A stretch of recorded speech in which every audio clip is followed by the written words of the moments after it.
Okay, good afternoon, everyone. It's not evening yet. Apologize for a little bit of the delay in being able to get started, but this is the first subcommittee that we're having for transportation, and we're getting some items adjusted and just being sure that we're taking care of everything. We've got some new people that are helping out in the clerk staff, and just want to be sure that all of that is ready to go. So I'm Delegate David Reed. I'm the chair of this subcommittee, and what we're going to do is we're going to start today, and we're just going to follow the bills in numerical order. We've got a fairly light agenda, and so what I'll do is I'll ask the member to come up and present, and then after they've had a chance to present, and during that time period, we'll take questions from the members on the subcommittee. We'll then have people come and speak in favor and opposition here in the chamber, and then we'll do the same thing for the folks online. What I'm going to do, because we seem to have a fairly light agenda, is I'm going to ask individuals to be able to limit their remarks to 2 minutes. So I'm being fairly more generous than I think some of the other subcommittees and giving you 2 minutes. But again, please try to stay within that time frame. So we'll go ahead and get started with Delegate Ennis, and we have House Bill 1747. So if you'd come and tell us what your, oh, I'm sorry, thank you very much, Delegate Anthony. If I can have the clerk go ahead and do a roll call first, please.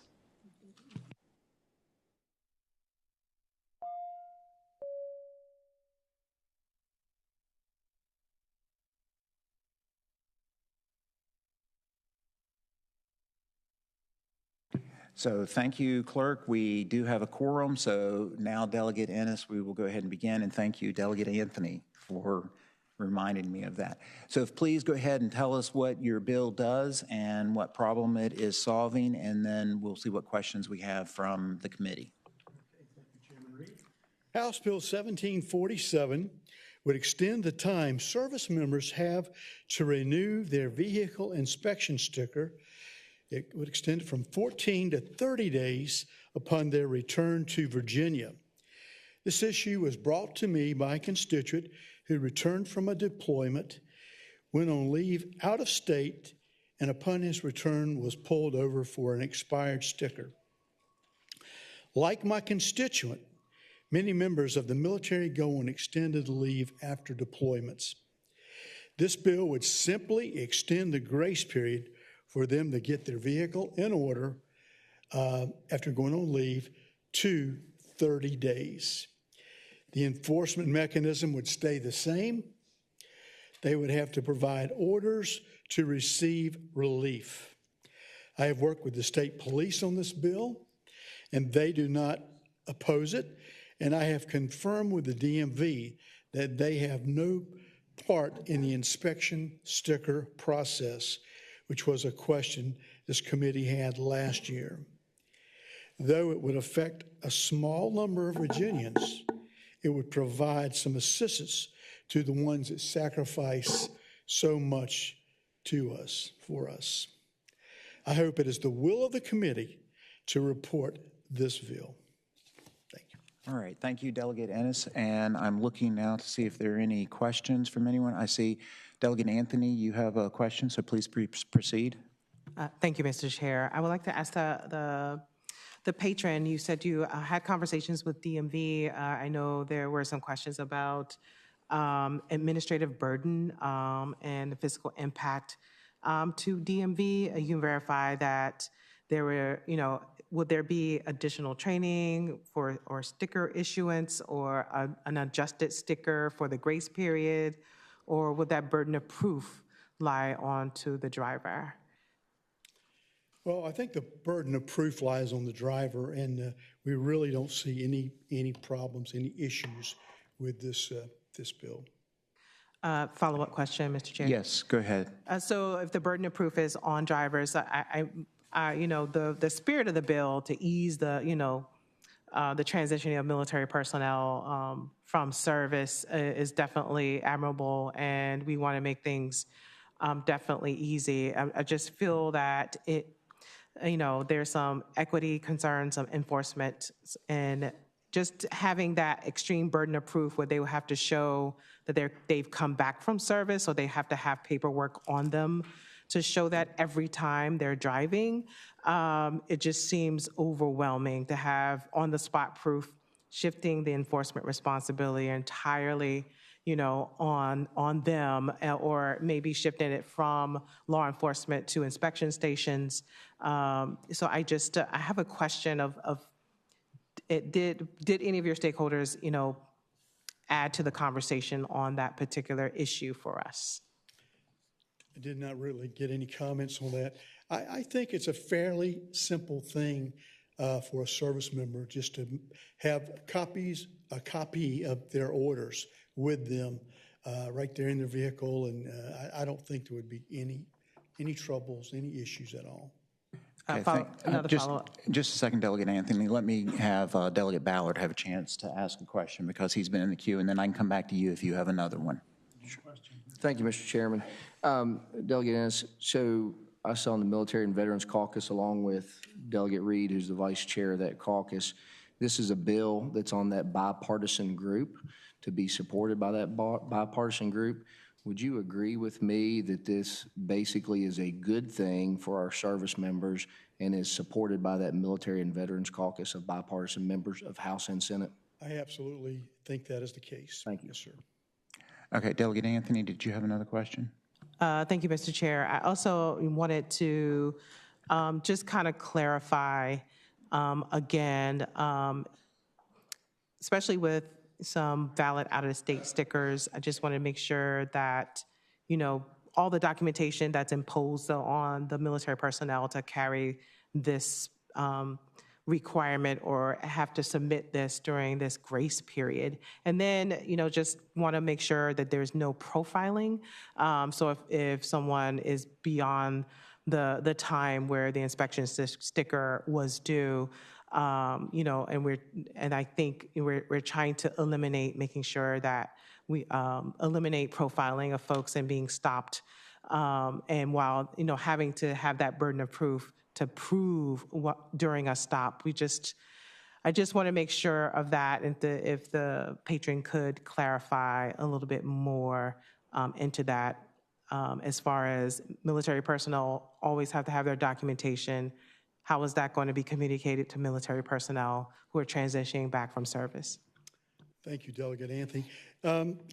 It behooves any transitioning military personnel to always have with them copies of their orders and, of course, their military ID, so that they are able to absolutely explain and document their situation.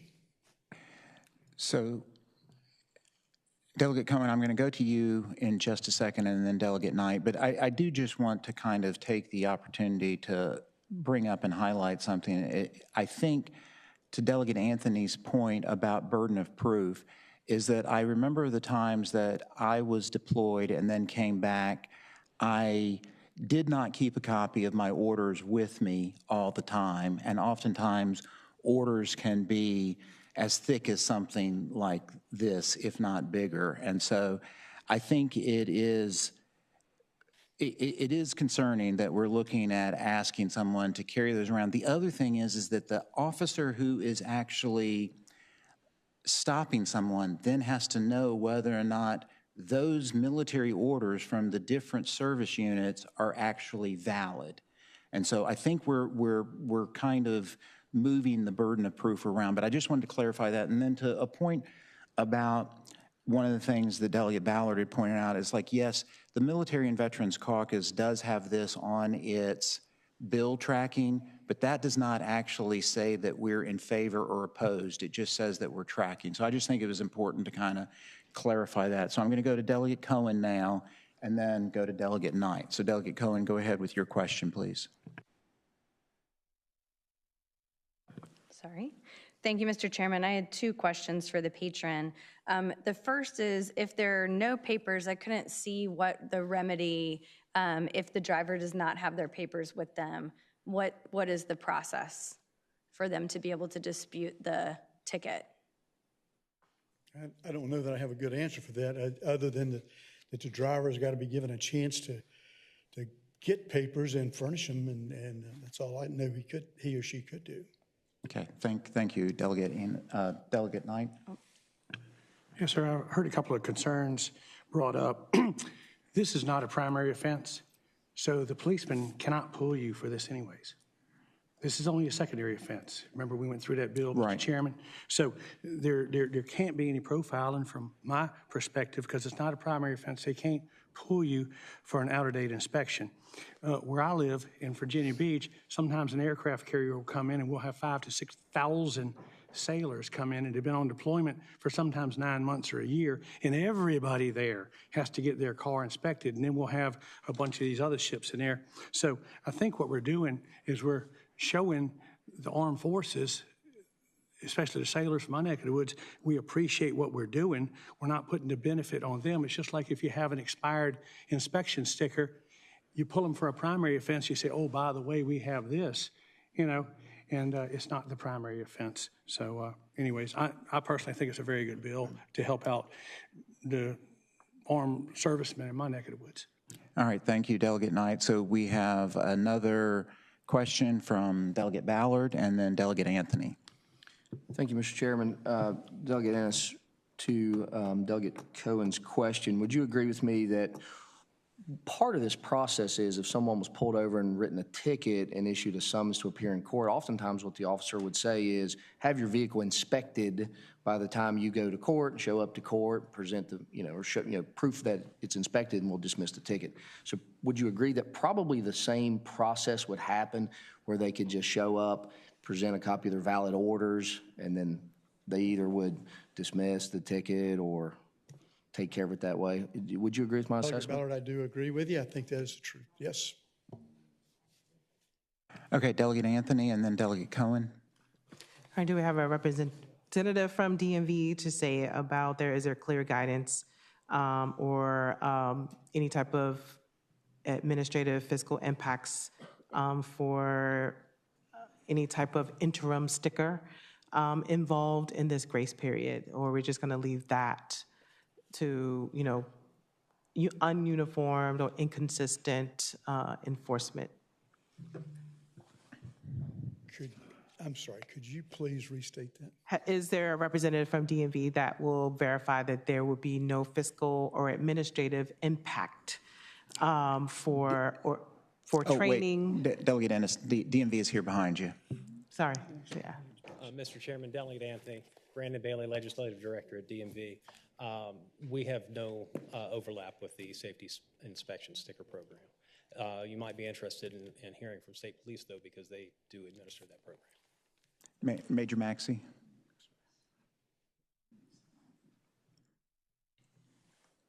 Mr. Chairman, Ron Maxey, Virginia State Police. The Virginia State Police is solely responsible for oversight of the inspection program, not DMV, so I appreciate the opportunity to address the questions that have been posed here. No administrative burden. To answer some of the questions regarding the paperwork being required, there's no requirement in the current legislation or in this proposal that requires paperwork. You would have to prove that you have been out of state during this period if issued a summons. This would be a situation where you would just need that paperwork if you were issued a summons. If the law enforcement officer did not believe you at the time of the stop, issued a summons and you came to court, that paperwork would guarantee that the charge would be dismissed against you.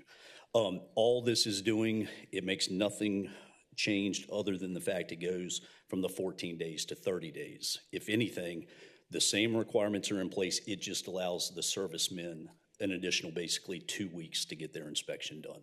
No additional burden. And Major Maxey, is there a certain grace period that currently exists? Mr. Chairman, yes, sir. It's currently 14 days. And where this comes in with the inspection program for the normal motorist that is in state when their inspection expires, legislation passed back around 2020 does allow a 90-day grace period, so they have 3 months. Unfortunately, with the military personnel, they may be out of state, not come back until it's been expired for 6 months. So when they come back, it would immediately not be afforded that 90-day grace period that the traditional motorist would have. So this goes from 14 days, merely extends it to 30 days, gives them an extra 2 weeks to get it taken care of. No additional or no less burden to them. Okay, thank you. Follow up, Mr. Chair.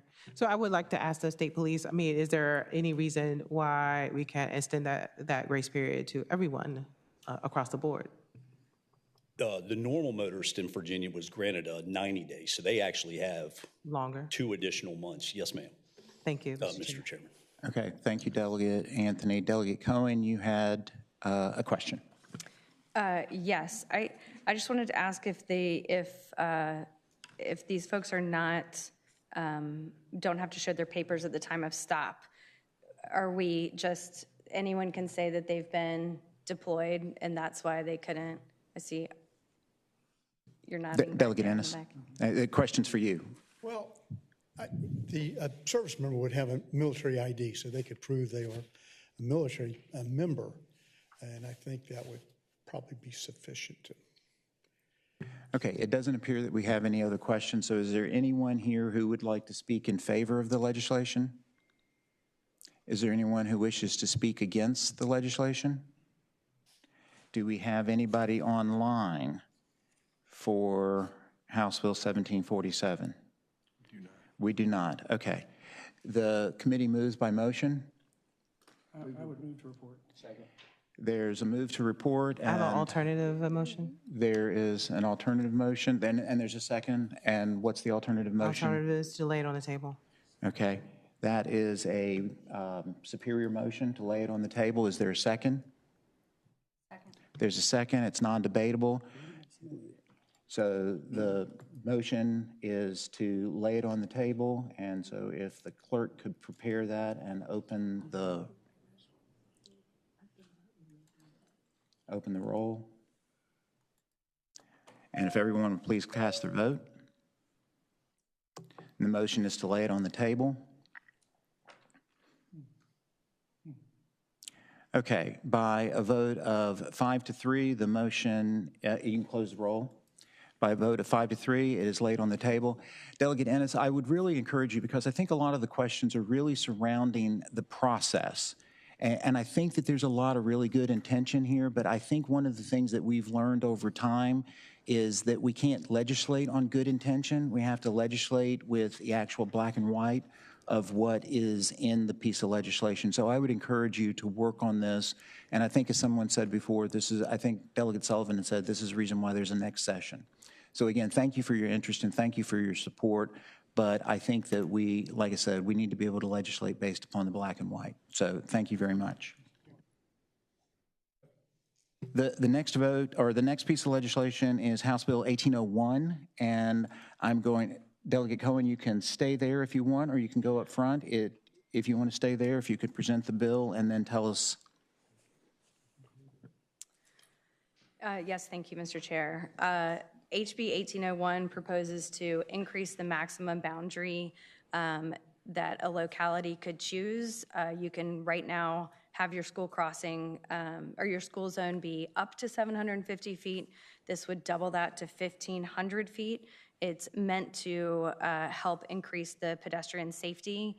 I have since been made aware that we have some conflicting legislation, and so I would ask the chair if he would be willing to table this bill so that in the off session, I can work on a much more comprehensive pedestrian safety bill for our students.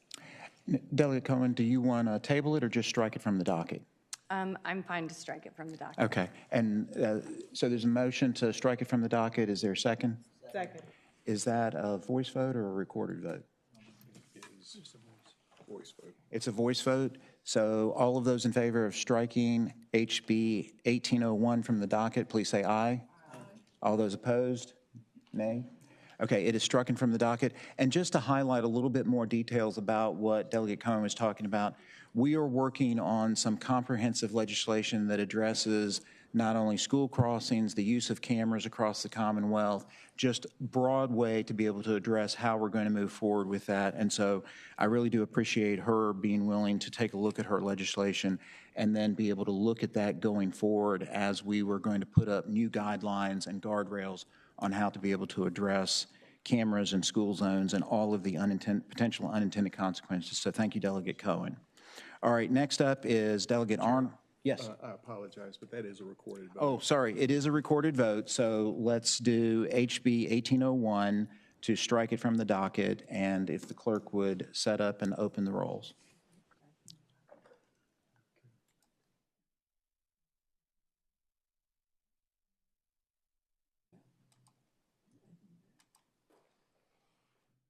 Okay, if everybody could cast your vote. Okay, if the clerk would close the roll. Again, Delegate Cohen, thank you. It has been struck from the docket by a vote of 8-0, and we look forward to being able to work with you and the rest of the legislation that we have coming. All right, next up is Delegate. Chairman Reed, would like to approach the committee regarding this bill. Yes, please, go ahead. I'm sorry. I didn't realize that there was somebody here to speak. That's my fault. I thank you very much for serving the Commonwealth of Virginia. I am Barbara Dirk from Roanoke. I live adjacent to Crystal Spring Elementary School. That's a neighborhood school. You realize that we are a Dillon Rule state, and all that we can do is granted from you. So I appreciate you looking into the safety of school zones. I supported Cohen's bill because we're having all kinds of problems in our city. We're using the photo cameras and have put in new crosswalks too. So thank you for providing a comprehensive bill on school safety. Thank you. Thank you very much, and thank you for coming here. And I should, as a matter of deference, is there anyone else who would like to speak in favor or speak against the legislation? I mean, we've now struck it from the docket, and I don't think we have anybody online for this, do we? Okay. All right. Thank you very much. Okay. Delegate Arnold, House Bill 1856. Please come and tell us what your legislation does and what the problem is that you're trying to solve. Thank you, Mr. Chair, members of the committee. HB 1856 amends 46.2-1025 of the Code of Virginia by adding subsection A28 to the code, and this legislation would authorize vehicles used by a local Department of Social Services to respond to requests for assistance from law enforcement emergency personnel to have amber lights on their vehicles. This came to me from a local department. My district features both Interstate 81 and I-77, and my local departments routinely respond to requests from law enforcement on those interstates. I welcome any questions the committee may have. Okay, very good. Thank you, Delegate Arnold. So are there any questions from committee members? Okay, I'm going to start with a question for Major Maxey, because I know that a lot of times, so you should not get too comfortable back there on the third row.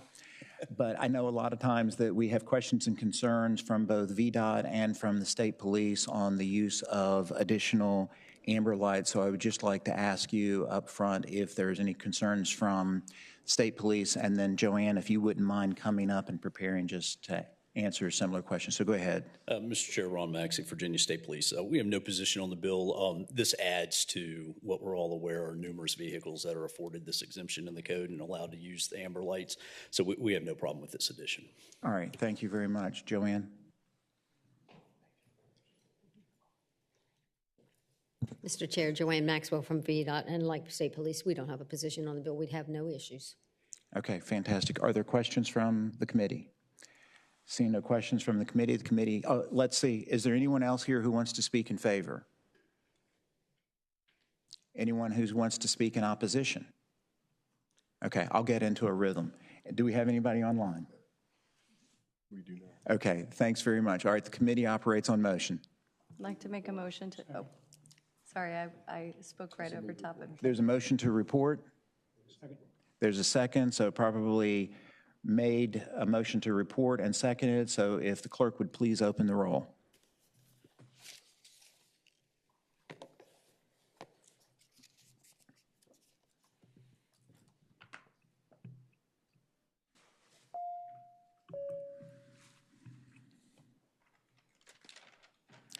Okay, it appears that everyone's had a chance to vote, so if the clerk would please close the roll.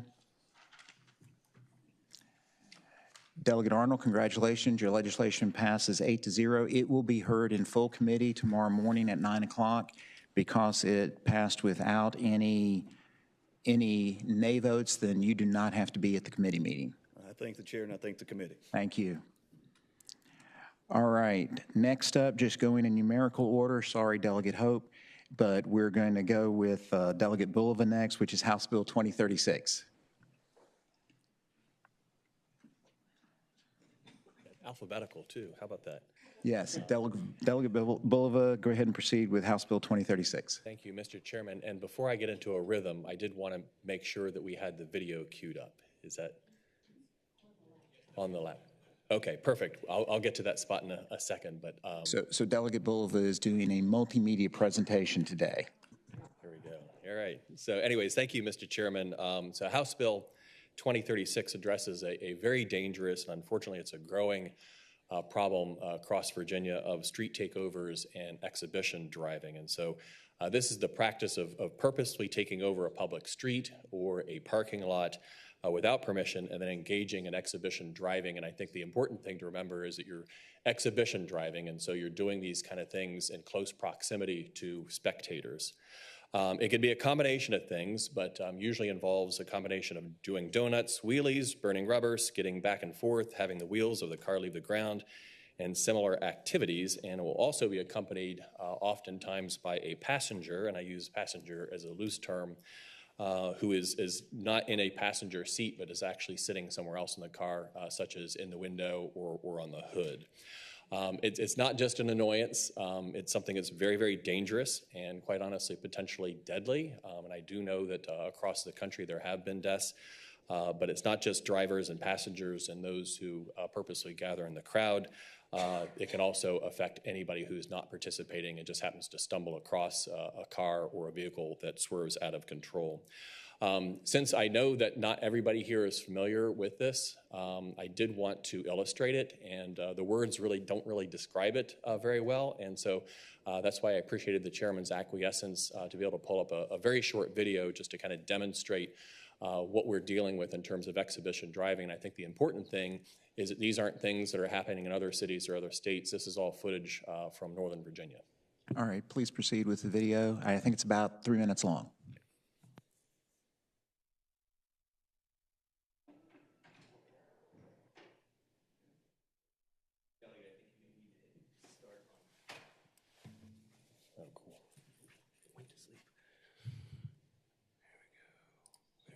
Delegate Bill, they were expecting you to do the IT work. And can we turn up the volume? You can watch.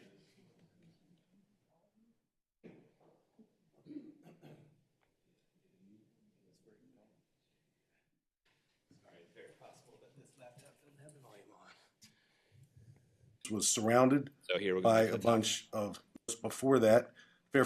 It's not lost on me that several hours before that, Fairfax County Police Department sent a contingent of our own police officers from our motor squad up to NYPD to bury a cop in New York who was killed in the line of duty. So fast forward several hours later, while our own cops are still on the way back from New York, I believe we narrowly escaped a line of duty death scenario of our own, because one of our own officers was surrounded by a bunch of masked, tough guy wannabe thugs who surrounded her car and acted in a criminal manner in a way that I'll tell you is never going to happen again in Fairfax County.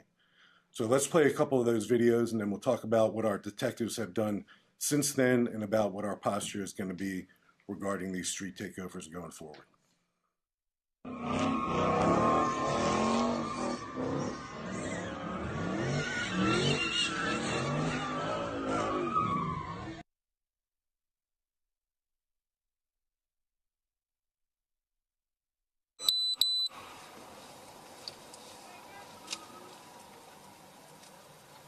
601 Alpha.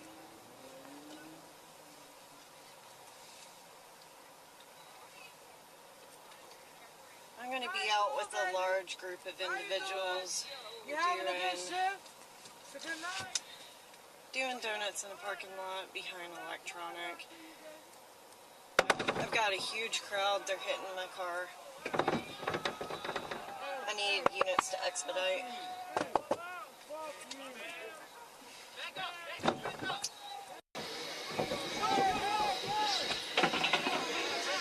I've got individuals.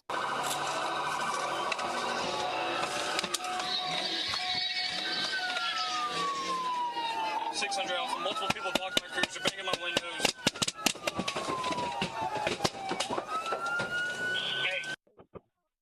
Direct, attention on units, channels restricted. I have crowd around my car. They've all got masks on. They're beating on my cruiser. Central units.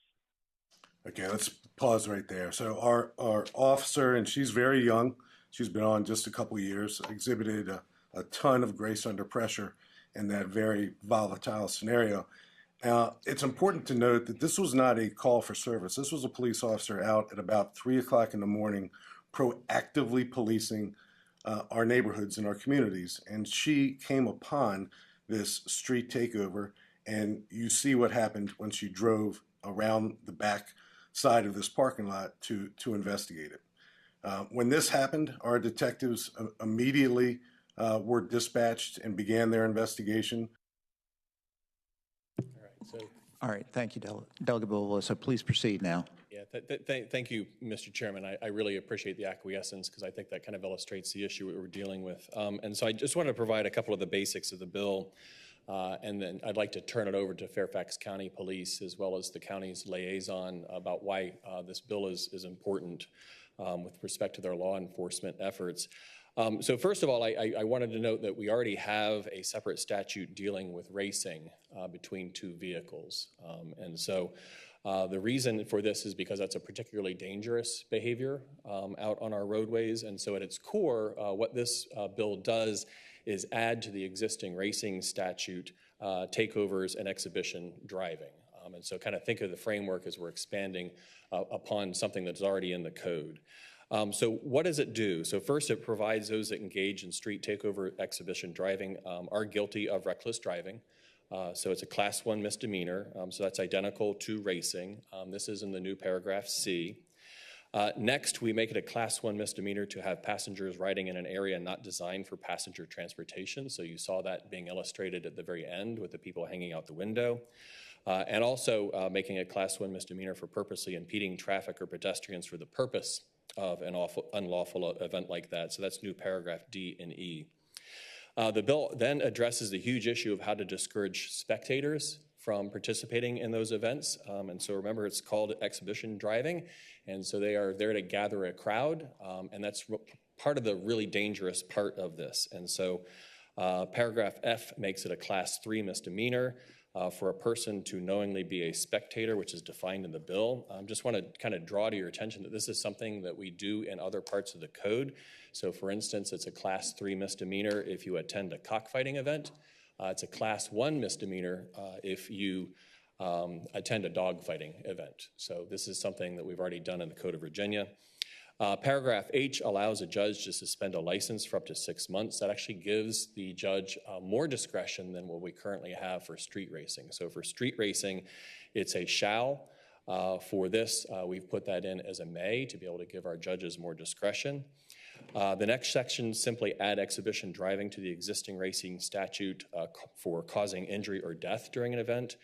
And also aiders and abettors. And then finally, the bill sets out the process for impounding a motor vehicle used in exhibition driving. So this is particularly key, right? So this is the tools of their trade. This is where it's going to hurt them the most, is by taking away that vehicle. And so, again, it's very similar to racing, but provides more flexibility to the judge, which is a shall be impounded. And for street takeovers, we actually say it can be impounded for up to 20 days, and then lays out the administrative process for doing that.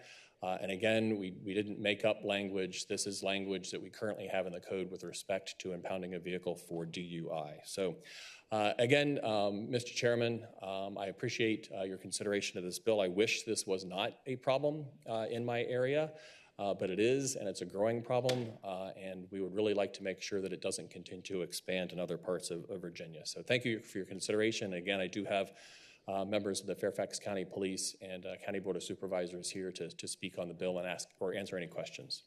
Okay, thank you very much, Delegate Bulova. Let's go ahead and see if you could go ahead and come and speak to the legislation, and then we'll take questions from everybody once we've heard from all of you. Good morning, Mr. Chairman and members of the subcommittee. My name is Scott Caldwell. I'm the commander of the Traffic Division for the Fairfax County Police Department. First, I want to take a second to thank Delegate Bulova for introducing this bill. So last year, we found illegal street takeover events planned almost every weekend from April through October, and oftentimes through the winter months as well. These events affect the entire national capital region, and they also extend all the way down through Richmond and the Tidewater area. They draw participants from states up and down the East Coast. Preventing these events is exceptionally difficult because the organizers use closed media groups and encrypted communication to avoid detection. They often wear masks to conceal their identities. They deliberately cause significant disruptions. They're often violent, which makes enforcement efforts complex and dangerous. Illegal car meets are more than a nuisance. They're a serious danger to public safety and law enforcement. These events disrupt our communities, put lives at risk, and threaten the safety of our law enforcement officers. Thank you. Thank you. And do you want to go ahead and speak on behalf of Fairfax County? And then, Patrick, we'll hold you for if there's any questions. Mr. Chairman, Noel Dominguez, on behalf of the Fairfax County Board of Supervisors, we also want to thank the patron, and I'm just here to answer any questions you may have. Okay, thank you. We'll now go to questions from the committee. Thank you, Mr. Chair. I have a question. Yes, go ahead and proceed, Delegate Anthony. Awesome. So I just want to appreciate the patron for bringing this piece. Of course, I represent portions of Hampton Road, so we've seen this quite a few times. I know that there is a sort of a new terminology, I believe, that maybe some of our colleagues in another committee may have to help us define, is the term spectator. And so I know that you have some provisions in there with spectator, but this, I just want to make sure that we're not being ambiguous with that, just kind of really add to it. I know a lot of times there is the feat that's designated from within the event. A lot of people are recording these events. I'm wondering if we could tighten up that definition maybe, or if you're willing to do that, or maybe that can be decided with some of our other colleagues in another committee. Yeah, and Mr. Chairman, and I'll let the officer and Fairfax County kind of describe how they came up with the definition of spectator. I think you're right, Delegate Anthony, as we're very cognizant that we want to make sure that spectator includes those who are actually there purposefully, and that we're not catching people up who just happen to be walking by, or maybe they were curious. And so we've tried, I think it's important to note that in the bill, there's a lot of just as many what a spectator is, and then a laundry list of what a spectator is not. And so we've tried to thread that needle very, very carefully. Would certainly be open if there's other precedent in code in terms of a spectator. And, again, I know we have that, with dogfighting and cockfighting, that's already stuff that's, it's not new law, but if there are any suggestions, we're happy to be open to that. But and appreciate that concern. Does the officer or someone want to add to any of that? So as Delegate Bolova said, we tried to be specific in how we worded it, and we tried to word it that it was a person who was knowingly present.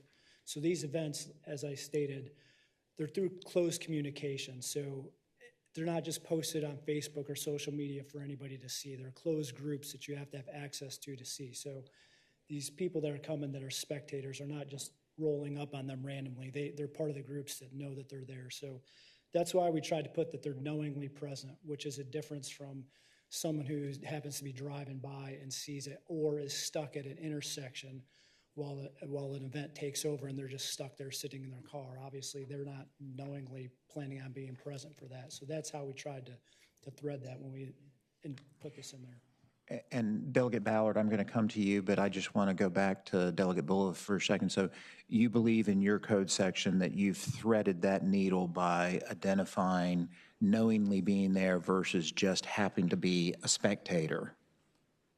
Yes, sir. Okay. All right. Delegate Ballard. Thank you, Mr. Chairman. Delegate Bullough, so this question is not intended to mean any harm or tinker with your bill. I thought I heard you say that the conviction for reckless driving gives the court the discretion to take away the driver's license, but the way I read it, it's a shall in subsection H. So are you trying to give the court discretion, or is it a mandatory revocation of the driver's license? I think it says... Or maybe I'm reading it wrong. For a period up to 6 months. So it's a shall, but you have discretion in terms of whether that's 0 to 6 months. That was what you said with the discretion. Okay, thank you. All right, thank you.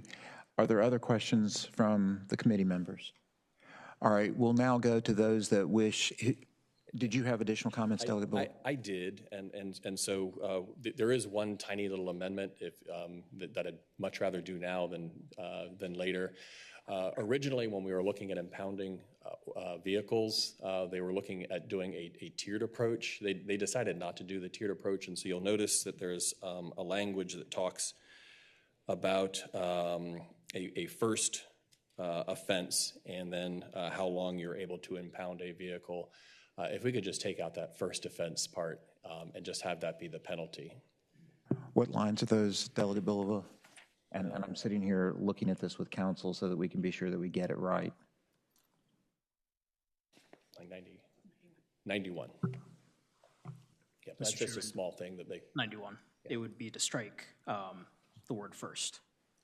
Just to strike the word first? Just the first, and just have that be the penalty. Okay.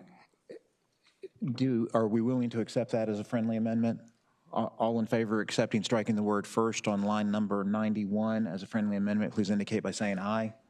Aye. Anybody opposed? Okay. Thank you, Mr. Chairman. Okay, so now we will go to anyone who wishes to speak in favor of this legislation who is here in the room. And what I've done is I'm giving, as I said earlier, we're going to give each person 2 minutes. So, Patrick, if you need 2 minutes, go ahead.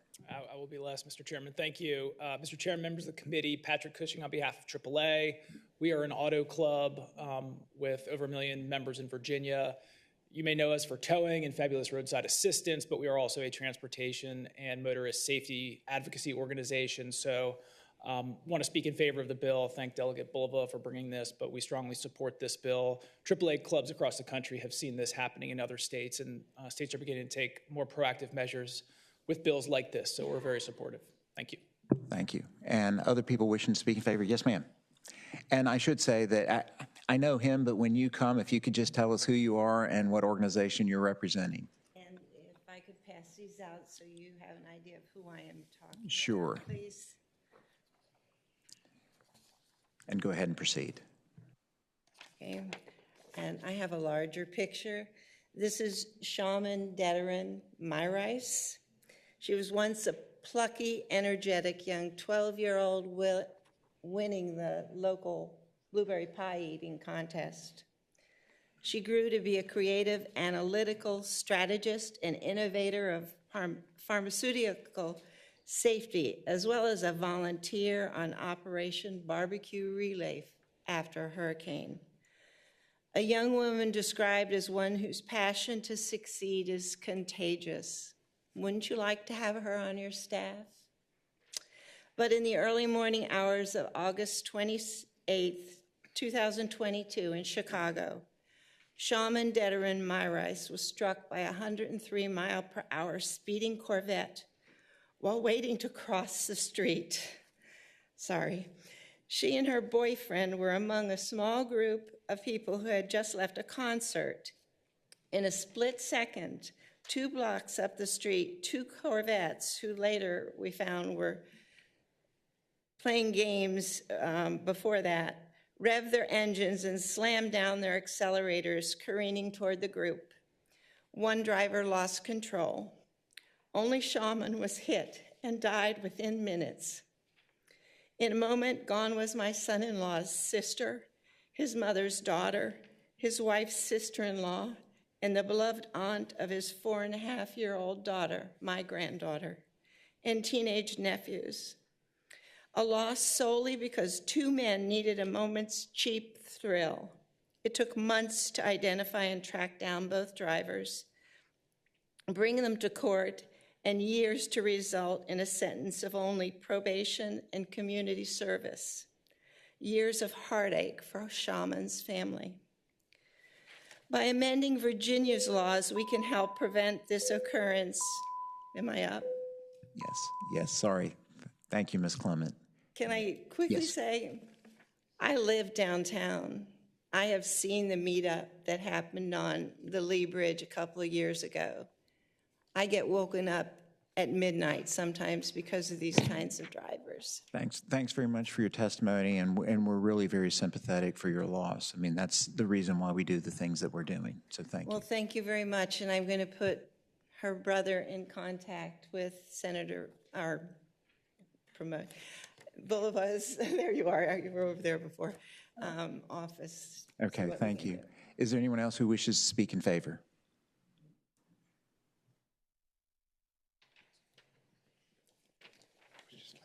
Thank you, Mr. Chairman. David Westcott on behalf of the City of Chesapeake. As the reasons stated by Fairfax County as well as Delegate Bulova, the City of Chesapeake supports this bill and is actually also in our City of Chesapeake Police Department legislative package. Thank you.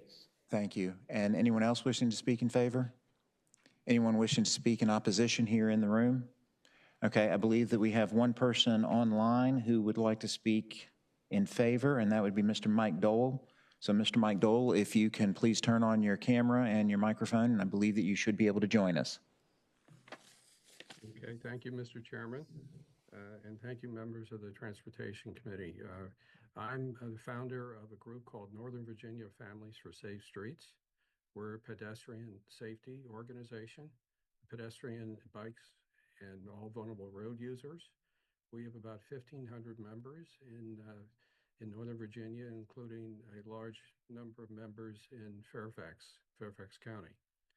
We strongly support this bill because it addresses behaviors that are reckless, dangerous, and can create danger on the roads beyond just where these events are happening. So we strongly recommend for the passage of this support. We're about trying to save people's lives, pedestrians' lives on the streets, and this will help. Thank you. Thank you, Mr. Doyle. Okay, so we've heard the testimony here in the room as well as online. If it is the will of the body to report this, I have been informed by the chair of courts, who happens to be sitting here, that it should be referred to courts if it is the will of the subcommittee. So moved. Do I have a motion? So moved. We've moved to report and to refer to court. All right, thank you, Delegate Anthony. Is there a second? Second. There's a second. So the motion is to report and refer to courts with amendment. Thank you.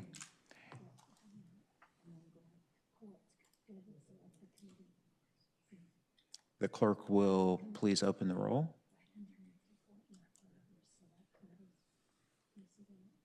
Sorry.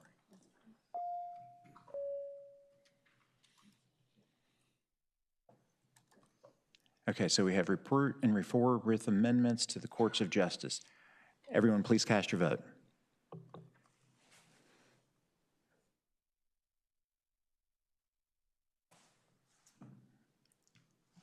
Delegate Ward. Okay. All right. Thank you, the clerk. If you could close the roll. And Delegate Bulova, thank you very much for your testimony and your legislation. It has passed 8-0, and it will be heard tomorrow morning in full Transportation Committee, and then will be referred on to courts. Thank you.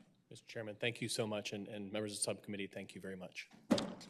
Okay, Delegate McClure, House Bill 2074, and I have some notes here that there might be a substitute. Yes, Mr. Chair. I have an amendment in the nature of a substitute. And as introduced, this bill authorizes the use of vehicle messaging signs only. Oh, do you want me to explain the substitute? If you can just hold on for just a second. So let's just be sure that Council and DLS has the amendment up for everyone. Mr. Chairman, the substitute should be up online. All right. Can I get a motion to accept the substitute? There's a motion. Is there a second? All those in favor of accepting the substitute, please say aye. All those opposed? Okay. The substitute is now before us. So please explain to us the difference between what we were reading and what the substitute does. Absolutely, Mr. Chair. The substitute permits road construction and maintenance vehicles to use the signs while moving. So this is a technical bill. The substitute was actually requested by VDOT, and I'm happy to go into explaining the bill. So it's just a cleanup. Okay. Thank you very much. Is there any questions from anybody on the committee? Okay. And let's see here. Is there anyone here who would like to speak in favor of the legislation? Yes, we have Patrick. Okay. Mr. Chairman, members of the subcommittee, Patrick Cushing again on behalf of AAA. I'd like to thank Delegate McClure for carrying this bill. Our AAA tow trucks use across the country flip up portable changeable messaging signs. These are signs that go on the back of tow trucks, also on road maintenance and construction vehicles. They flip up and they'll display a message that says, a traffic safety message that says something like slow, it'll flash that word, down, move, over. And so these are very important signs for road safety, especially for the road users that are on the side of the road, both our tow truck drivers and those who we are coming to serve. In looking at kind of nationally the use of these signs, which are permitted under some very tight federal regulations, we wanted to just make sure that these were authorized in Virginia. In reviewing the code, we worked with VDOT and state police, and we all felt that it was a better idea to come and give explicit authority for these types of signs to make sure that we avoid the misuse of these by those who are not using it for safety purposes. So the bill authorizes only two groups of people to use these signs. One are tow truck operators and roadside service folks.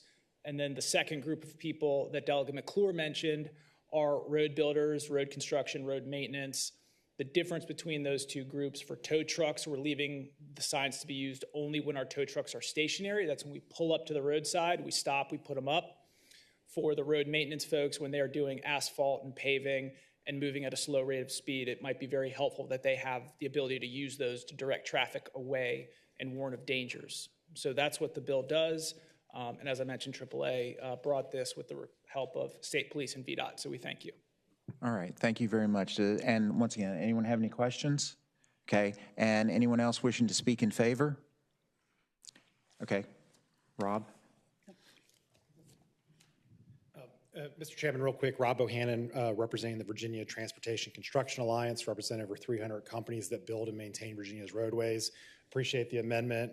It'd be helpful where the paving and asphalt people that were mentioned. Thank you. Anyone wishing to speak in opposition? And I do not believe that we have anybody online to speak in favor or in opposition. All right, thank you, Delegate McClure. Do you have any additional last comments? No, it's just a technical bill to clarify authority. All right, thank you very much. The committee operates on motion. Move to report. Report the substitute. Yes. Move to report with substitute. All right, thank you, Delegate Anthony. Is there a second? There's a second. Okay, there's been a motion to report the substitute, and it's properly second, so if the clerk could open the rolls. All right, if everyone could please cast your vote.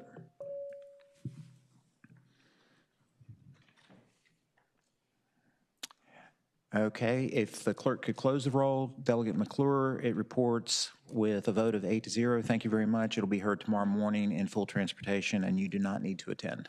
And I'll be there because I serve on the transportation. Well, thank you anyway. Thank you, members. Okay, so then you do need to attend. Take care. All right, Delegate Hope, please come. And I believe that on House Bill 2096, and thank you for being patient as we have worked through this, I believe that there are some amendments That's correct, that Mr. are Chair. before us, so I will have the attorney report what the amendments are and post those now. Mr. Chairman, the amendments are posted now. All right, and could you, Delegate Hope, kind of walk us through what the bill does and what, first of all, just explain to us what the amendments are going to do, and then tell us about the bill in general. Thank you, Mr. Chair. These are technical amendments we received, I believe it's from DMV on the bill, and so that's what you have before you. Let me explain the problem before I present the solution. We have a real speeding problem in the Commonwealth of Virginia. Speeding is the leading factor in traffic case crashes, deaths and injuries in Virginia, accounting for nearly half, 49.5% of all traffic deaths in 2023. There were 25,274 speed-related crashes, 449 deaths, and 13,474 injuries. And so speed is a problem in Virginia. We're one of the worst when it comes to reckless driving convictions in the entire country. And that number seems to keep going up. And I think you hear it from all over. We heard from the testimony in the bill before last from Delegate Bulova's bill. So speeding is the issue. What this does is we establish an intelligent speed assistance program within the Virginia Alcohol Safety Action Program, or VSAP. If you're not familiar with VSAP, they administer the ignition interlock for people that are DUIs on first offense. And this would allow certain drivers to install and use a speed assistance technology that limits a motor vehicle speed based on the applicable speed limits. This would allow judges to require chronic speeders who come before them, who they see and probably frustratingly not sure exactly what to do with them, this speed limiting device on a vehicle they operate instead of license suspension. So when you go, you have an option of license suspension or there's jail time, as we talked about with Delegate Boliva's bill. So there are options available. This is another option, a third way to make sure that people, instead of losing their license, because that's a real burden on a lot of people to lose their license, to get it suspended, it would prevent them from going to work or going to do other activities. However, we also know a lot of people get in trouble for driving on a suspended license. Again, this is a third option to put that on there. The other thing is reckless drivers who are over 100 miles an hour, and I talked to a couple of my general district court judges who's starting to see this more frequently, 110, 120, 130 miles an hour, state police pulling people over, and what do you do with those individuals? That would be mandatory that they have this device on there. Again, this is modeled at the very successful VSAP program. We've run this legislation by them. They would be administering this very similar, a very successful program as we have with Ignition Interlock. I do want to clarify that this would not apply to speed cameras. We're starting to see that pop up all the time. It would just apply to those instances where law enforcement pull an individual over. The technology itself has been around for more than 3 decades. It's used all over the world. You probably see a lot of fleet vehicles, county, city employees, big, large companies and things like that use these devices. I've test drove a car a couple of weeks ago with this device, and you can set it between 5 and 10 miles an hour over the speed limit. It uses satellite technology to make sure that you're in compliance with that speed limit that you're currently in. And when we would go from zone to zone, it was very accurate. 100% of the time I was driving in it, it was accurate at that moment. And so you can, when you go up onto an interstate, you need to pick up speed. It knows right away that you're going on and the speed increases. And it allows you to go over the speed limit's 55. It allows you to go up to 65 if you have it toggled to 10 miles over. And of course, when you're in neighborhood streets, school zones or neighborhood streets, 20, 25 miles an hour, it only allows you to go up whatever that 5 to 10 miles is permissible of it. So this would do a lot of good to make sure that our streets get safer. And I would tell you it's win-win. It's win for the individual because they will have another option than to have their license suspended. It's also win for the community because we'll make sure that our streets are safer. So that is the bill before you. I think it's a very good idea, and it's something that Virginia should explore to make our streets safer. All right, thank you very much, Delegate Hope. Are there any questions from the committee? Yes, Delegate Anthony. Thank you, Mr. Chair. So certainly, I would like to thank the patrons for bringing forth this innovative approach to safer driving behavior. I wouldn't be a very good JCOTS member if I did not ask questions about data privacy.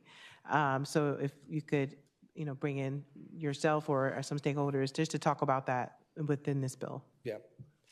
Is there anyone that wants to speak to the data privacy aspect of it? I'll phone in a friend. Thank you, Delegate. Thank you, Mr. Chair. Delegate Anthony, Chrissy Noonan with Seven Hills on behalf of Smart Start and LifeSafer.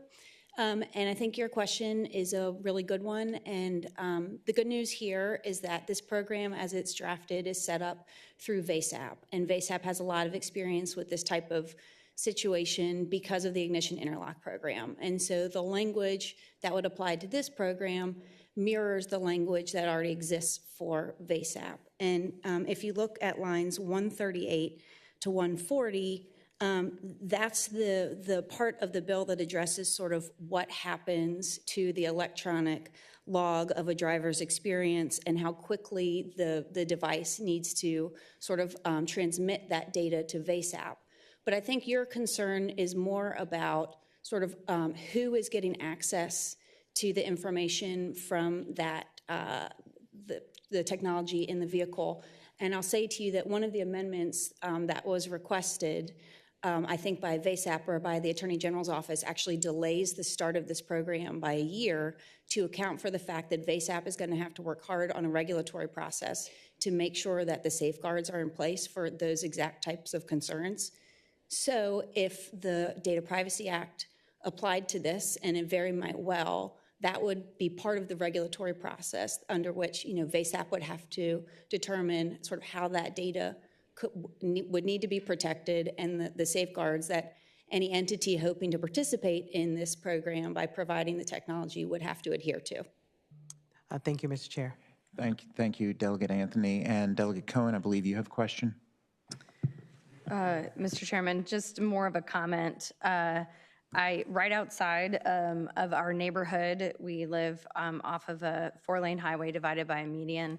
We had what some of you may have seen on YouTube that was a high school student driving home from an AP test going over 100 miles an hour who crossed over the 4 lanes, crossed over the grassy median, headed towards a police officer who had pulled over a driver for speeding.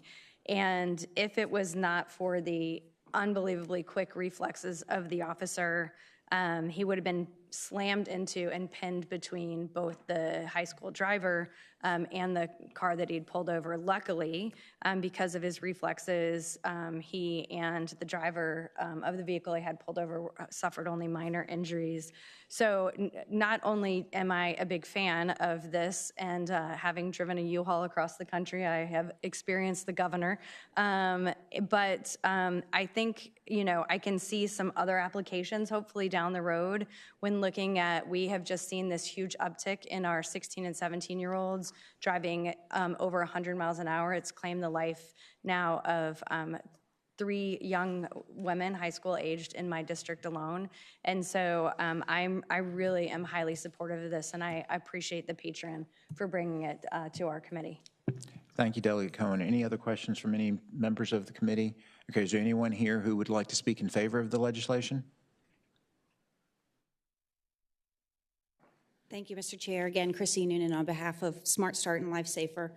And thank you very much to the patron for his very hard work on this.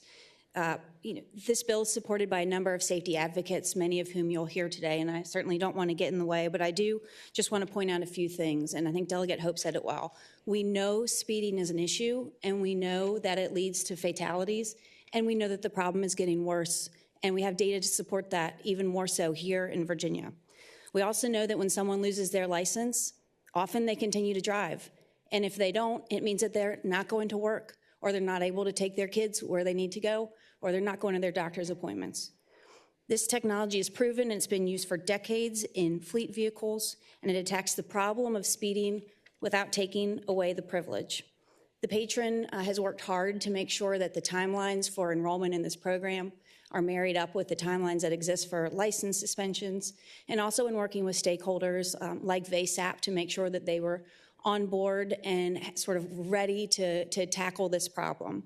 We think this is an innovative solution to a very real and often deadly problem, and we would respectfully ask for your support. Thank you so much. Thank you.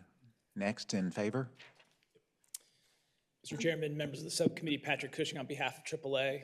Again, we're in support of this bill. I got to say that when we first saw this maybe 2 weeks ago at this point, this was the first time we had seen a bill like this in Virginia, and for our clubs, the first time that we had looked at this. We've been briefed by the manufacturer. We've done a lot of research and studying on this over the past couple of weeks.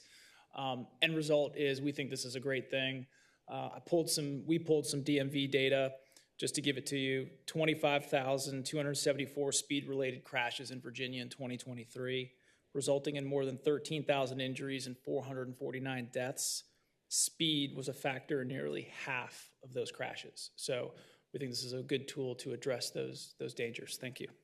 Thank you, Patrick. Next up to speak in favor. And as I said, just tell us who you are and who you're representing. First, I gotta get these order. I can't see anything. Good afternoon. Thank you for hearing us. Thank you for hearing this bill on a very important topic, which is obviously very near and dear to me, because this is my son, Connor. He was 16 years old, bright, intelligent, athletic, and had his whole life ahead of him until the fateful night of homecoming dance, where he hopped into the car with a teenager who offered him a ride down the street. The teenager was later found to be reckless, underage, unlicensed, and nobody did anything about it. 3 teenagers lost their life that night because this teenager was posting on social media about how fast he drove and that he didn't give a quote unquote F if you liked how fast he drove or not. And not one person spoke up. Not one person on social media, not one parent who was at the homecoming football game that saw him doing donuts in the parking lot. This piece of legislation will save lives. It will absolutely save lives, lives like my son, lives that should not be lost. So I encourage you to take a look at this legislation and ask yourself, what can I do about this today? Am I willing to stand up? Am I willing to save lives in Virginia? Am I willing to say, you will not drive on our roadways in Virginia and take other people's lives unnecessarily? It is time for us to stand up and take an active role in driving safety here in Virginia. Too many people it happens to, and it shouldn't. So I want to thank you for your time in hearing me today. Thank you so much for sharing your story. And again, I know that we all are very sympathetic to your loss. And I'm sorry, I forgot. I did have some paperwork for you. There'll be an op-ed coming out in Richmond Times for you. Thank you. All right, thank you. Others wishing to speak in favor? Good afternoon, Mr. Chair, members of the committee. Christopher Morris with the Commission on VASAP. I just want to say quickly, we can carry out the requirements of this bill as it's been amended. And I will echo what Delegate Hope was stating. We've been working with a lot of judges over the past couple of years.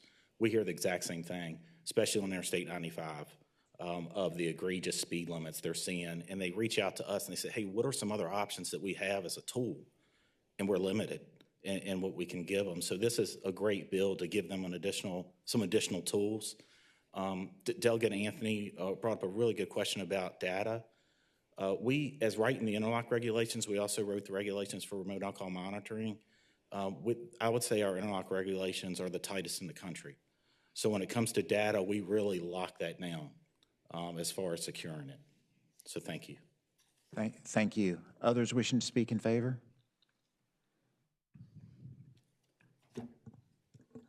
Hi, Elena Dahlquist. I'm the State Government Affairs Manager at the National Safety Council. I'm here today to support this bill.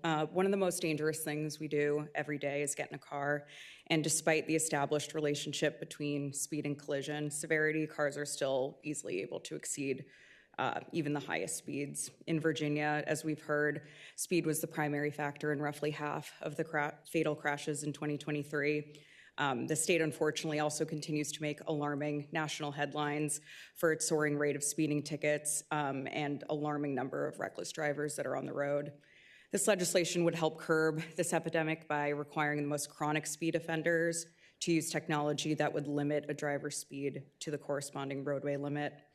Eliminating roadway fatalities requires massive near-term gains in highway safety, and we must use any tool at our disposal to prevent crashes. So NSC hopes Virginia can be a leader in speed-related traffic fatality prevention, and we encourage you to sign this bill into law and allow for the utilization of proven technology that saves lives.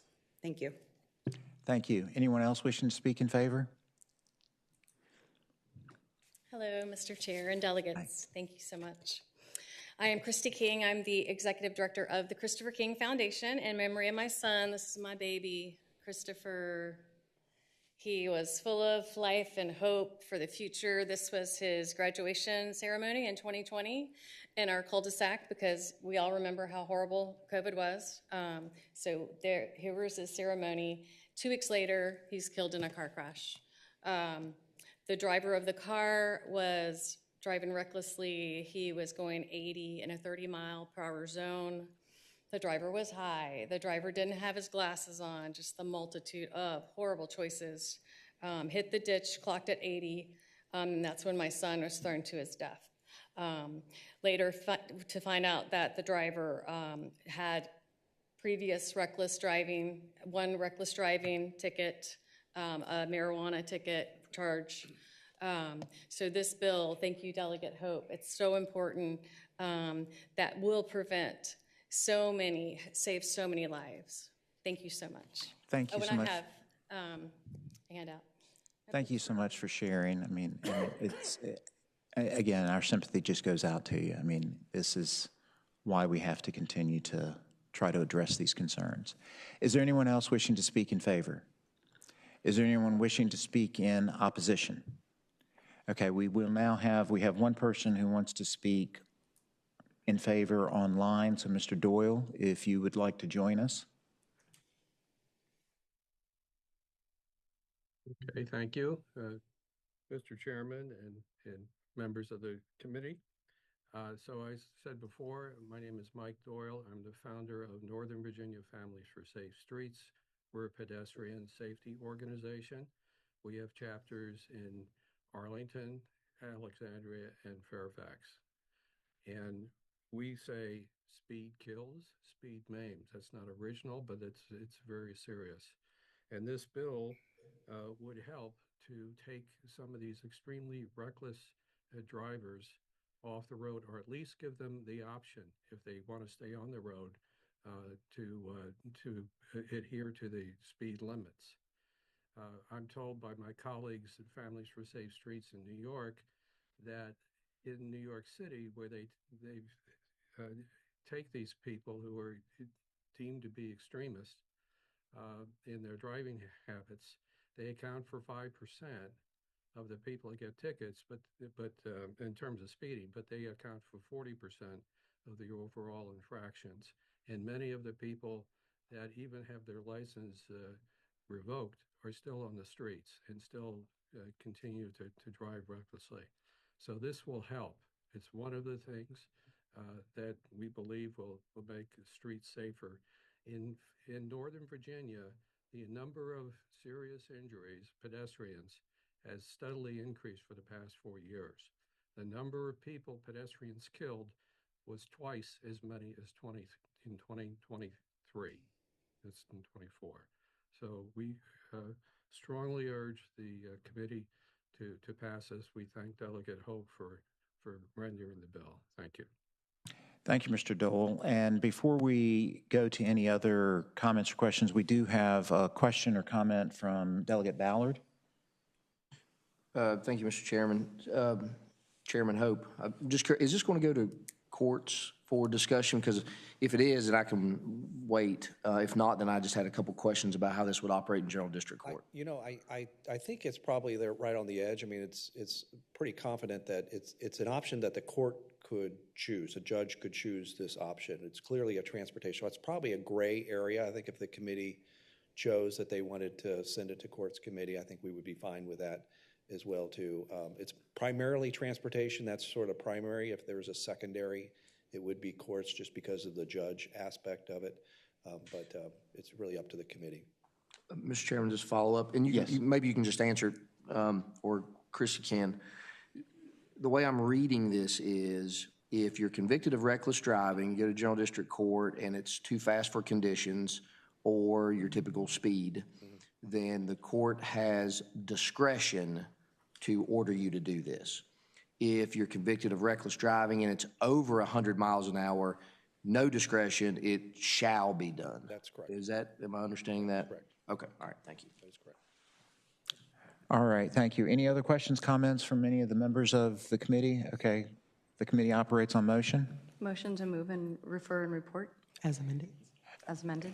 Okay, so you want to refer it to courts? No. Okay, just report as amended. Report as Okay, so the motion's been made to report it as amended. Is there a second? There's a second. Okay, if the clerk would open the rolls. Okay, if everyone would please cast their ballot.